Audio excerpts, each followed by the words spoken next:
Amis du jour, bonjour. Aujourd'hui, nous parlons de l'énième chance de DiCaprio de gagner un Oscar, cette fois-ci grâce au metteur en scène de Birdman, Alessandro González Iñárritu. Je veux bien sûr vous parler de The Revenant. Attention, ne contient absolument pas de fantômes.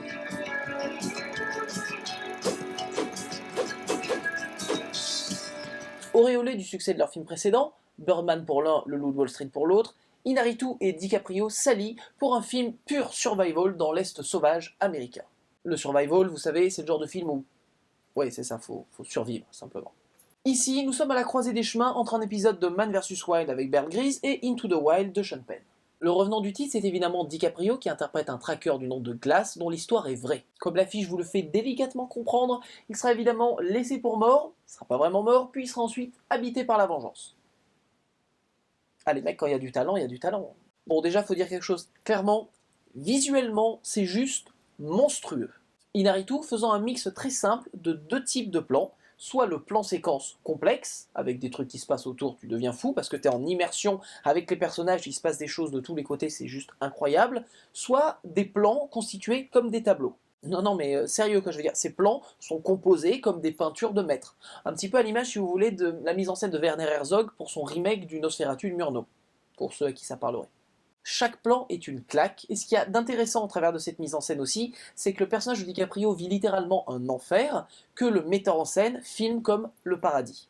Avec cette neige blanche, ce soleil et tout, visuellement c'est monstrueux, encore une fois, je répète, mais je vais être très clair sur le sujet. En gros, la seule raison pour laquelle Iñárritu n'aurait pas l'Oscar de la meilleure mise en scène cette année, c'est juste que si la cérémonie était annulée ou quoi, c'est la seule raison possible.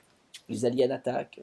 DiCaprio évidemment fait du très bon boulot dans le film, en plus il doit avoir une dizaine de phrases dans tout le métrage, principalement en indien, mais il arrive à nous transmettre vraiment cette douleur quasiment constante du personnage. Encore une fois, il y a un côté organique au niveau de la mise en scène qui nous met au plus proche du personnage, allant même des fois à briser le quatrième mur, dont on a parlé dans une précédente vidéo, celle de Deadpool, où DiCaprio respire, essaye de survivre, et en fait la buée arrive sur la caméra.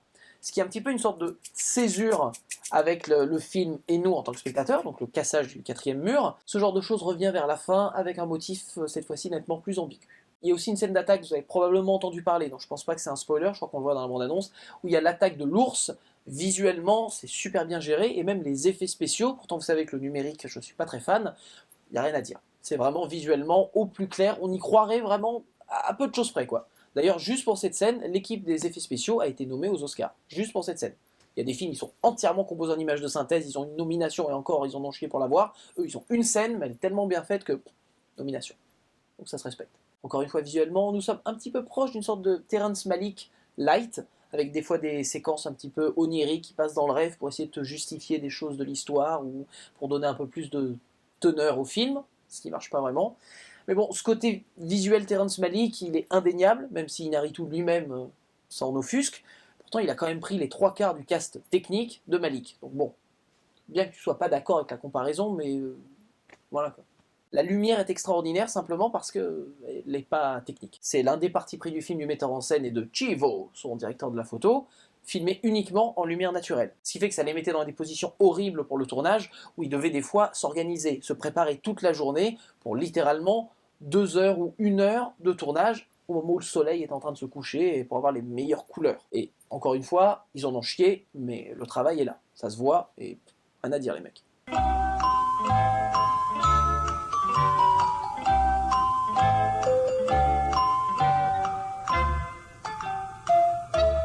Ici, le problème principal de l'œuvre est malheureusement sa longueur.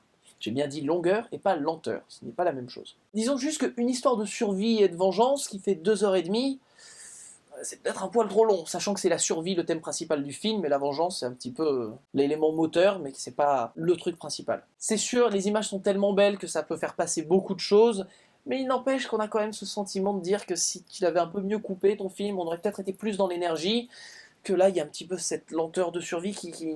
J'ai trouvé ça long, d'autres diront l'inverse. Je vais pas vous ressortir mon laïus sur le fait que la forme doit pas être privilégiée au détriment du fond. Malheureusement, c'est un petit peu le cas ici. Alors comme la forme est tellement extraordinaire, bah ça fait passer beaucoup de choses. C'est juste que là on se dit, on aurait pu avoir un film nettement supérieur à ce qu'on a, même si c'est quand même très bien. Indépendamment, faut pas oublier qu'il y a une pléiade de metteurs en scène différents qui se sont succédés pour réaliser ce film, et on se dit, étant donné les noms, certains noms, que c'est quand même la plus belle incarnation du film qu'on a, avec Inaritu. Au bout du compte, nous sommes ici face à un bon film, magnifiquement mis en scène avec une histoire correcte, mais qui ne doit son ampleur qu'au travers de sa réalisation épique. The Revenant est un film dont la forme dépasse tellement le fond qu'on peut pas dire vraiment que ça gâche notre plaisir. C'est juste qu'il vous laissera un petit goût de... presque. J'ai pas de meilleur mot pour vous dire, c'est genre, waouh, c'est bien, mais... ah putain, ça pourrait être vraiment extraordinaire et c'est un bon film, mais ça aurait pu être nettement mieux encore. Peut-être je chipote, peut-être pas. Vous me direz, à vous de voir. Verdict.